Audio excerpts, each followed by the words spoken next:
welcome to Medical Dialogues. I am Dr. Bhumika. Let's look at today's top medical news.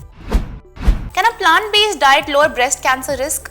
A recent study published in the European Journal of Clinical Nutrition concludes that following a healthy plant-based diet significantly lowers the risk of breast cancer, particularly in postmenopausal women and those with a healthy weight. Conducted in Iran, the research examined the dietary habits of 133 women diagnosed with breast cancer and 265 healthy women to understand how different plant-based diets impact cancer risk. Using a detailed food questionnaire, they assessed how closely each woman's diet matched three plant-based diet indices. First, PDI, Plant-Based Diet Index, overall intake of plant versus animal food. HDPI, that is Healthful Plant-Based Diet Index, that emphasizes on healthy plant foods like fruits, vegetables, legumes and whole grains. And UPDI, that is Unhealthful Plant-Based Diet Index, that focuses on less healthy plant foods like refined grains, sweets and sugary drinks. Foods were grouped into three categories: animal-based, unhealthy plant-based and healthy plant-based. Higher scores on each index showed stronger adherence to that diet type. The findings revealed that women who followed diet rich in whole unprocessed plant food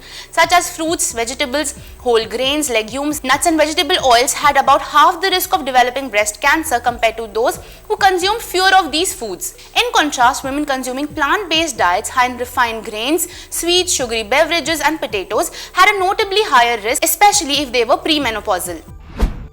Indian scientists developed eco-friendly cholesterol detection device. A highly sensitive, eco-friendly and cost-effective optical sensing platform developed for cholesterol detection can help identify early symptoms of disease like atherosclerosis, venous thrombosis, cardiovascular diseases, heart disease, myocardial infarction, hypertension and cancer. The work was published in the Nanoscale journal by Royal Society of Chemistry. Detecting fatal diseases at their earliest symptom is essential, as abnormal biochemical markers may sometimes accompany such disorders. Therefore, reliable point of care detection of biomarkers associated with these diseases is necessary for personalized health monitoring. Cholesterol is an essential lipid in humans produced by the liver. There are two types of cholesterol: LDL, often referred to as bad cholesterol because it can accumulate in the walls of arteries and contribute to severe diseases, and HDL, known as good cholesterol. However, maintaining a balance in cholesterol levels is crucial. Both high and low cholesterol levels can lead to various diseases including atherosclerosis,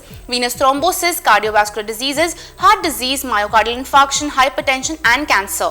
Atherosclerotic plaques form when excess cholesterol builds upon artery walls, hindering proper blood flow. Fear of vision loss may delay cataract surgery, study finds. Fear of vision loss may deter some patients from undergoing necessary cataract surgery, according to a newly published study in the Journal of Clinical Ophthalmology. The study highlights the trust patients place in their physicians and the critical role of doctor-patient communication in making medical decisions. The research team surveyed 42 patients at Hawksworth Eye Clinic, the training site for UC's ophthalmology residents located near UC Medical Center. The study explored a possible link between health literacy and fear surrounding cataract surgery. Among those surveyed, 36% reported fear of cataract surgery and more than half of those specifically feared it would lead to vision loss. However, researchers found no correlation between this fear and a patient's health literacy level. Thank you for watching Medical Dialogue. Stay tuned for most updates. Never miss a medical update from Medical Dialogues. Like, subscribe and press the bell icon.